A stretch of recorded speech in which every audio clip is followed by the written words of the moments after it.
Hello friends, welcome back. मैं doctor Pallavi Chaturvedi आज आपका स्वागत करती हूँ पार्ट 1 के थर्ड वीडियो में, जो ट्रस्ट वर्सेस मिसट्रस्ट का चल रहा है। तो उसमें वर्च्यू क्या डेवलप हुआ, एक होप डेवलप हुआ, कॉन्फिडेंस डेवलप हुआ, एक आंतरिक अच्छाई डेवलप हुई।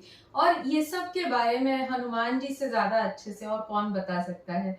तो हमने रामायण देखी है और हमने और भी बहुत सारे रिलीजियस स्क्रिप्चर्स देखे हैं जिनमें एक भक्ति की भावना होती है, जिनको हम अपना मानते हैं, श्रद्धा रखते हैं, उनसे हमको इंस्पिरेशन मिलता है, उनसे हमको कॉन्फिडेंस मिलता है, उनके लिए हम सेल्फलेस सर्विस करते हैं, जहां हम अपना नहीं सोचते, सामने के लिए सोचते हैं। और जब हम किसी और के लिए अच्छा सोचते हैं तो सामने वाला नेचुरली हमारे लिए भी कुछ अच्छा ही सोच के करता है।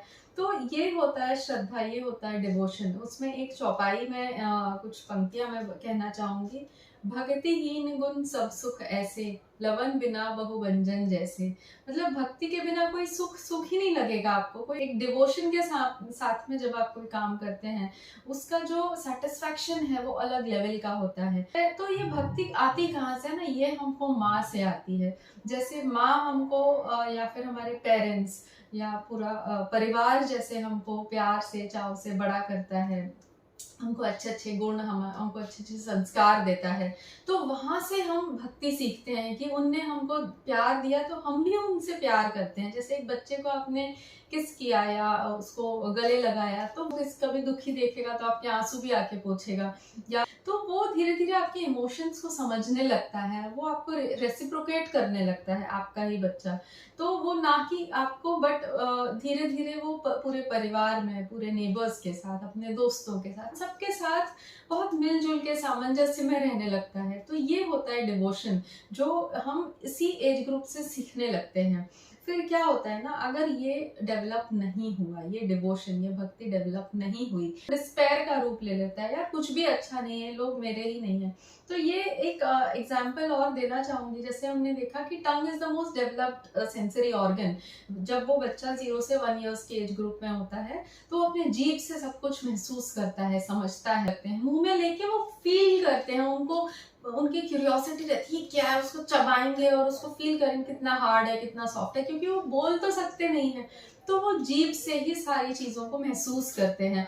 तो उस समय पे अगर हमने सडनली आके उनसे छीन लिया, चप्पल मुंह में डाल ली, ये सारे इमोशंस का भी उसके ऊपर प्रभाव पड़ता है। तो वो बहुत ज्यादा गुस्सैल बन जाते हैं या फिर कॉन्फिडेंस लूज कर देते हैं। तो ये चीजें आगे चल के कैसे डेवलप होंगी।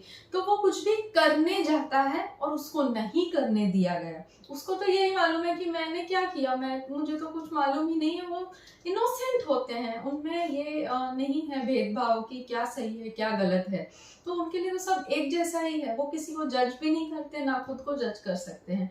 तो हमको उस समय पे जब वो कुछ मुंह में ले रहा है ना, तो धीरे से जाके उसका ध्यान बटा के, उसके सर पे हाथ फेर के वो चीज को हटा के और दूसरी कोई चीज जिसको वो ले सकता है, जैसे हम उनके साथ इस एज ग्रुप में व्यवहार करते हैं, उसी तरह से वो रेसिप्रोकेट करते हैं।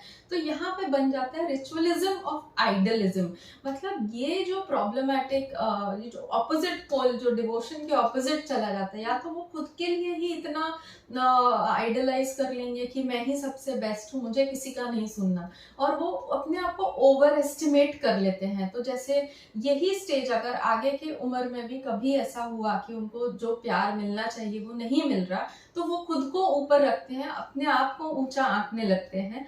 तो वहां पर रेमेडीज जैसे एनाकार्डियम सिक्यूटा, वेराट्रम एल्बम, या फिर काली आयोड, कैडमियम मेट, कैडमियम सल्फ, ये सारे पैरिस क्वाड्रिफोलिया, प्लैटिना, ये सब जहाँ पे खुद को नीचा मानना ही नहीं है, मैं ही सबसे बेस्ट हूँ और मुझसे बढ़कर और कोई नहीं है।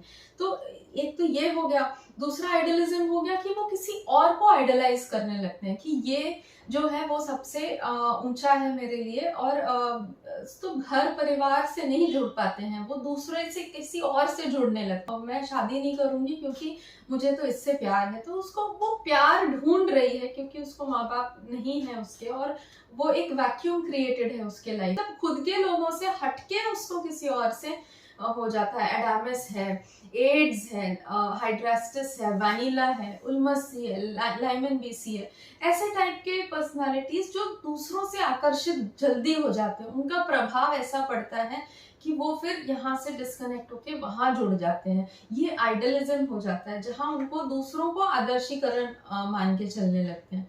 तो इस तरह से बहुत सारे, ये नहीं कि ये स्टेज सिर्फ यहीं पे लागू होकर रह जाएगी, यही स्टेज बाद में कभी ऐसी कोई सर्कमस्टेंसेस आए कि जहां पे उनको जिससे प्यार मिलना चाहिए उससे नहीं मिला, तो वो कैसे कड़वाहट में बदल सकता है और वो किस टाइप का डायमेंशन ले सकता है। तो इसीलिए ये स्टेजेस को अगर हम समझें तो हमको लाइफ के बारे में बहुत कुछ समझ आ सकता है।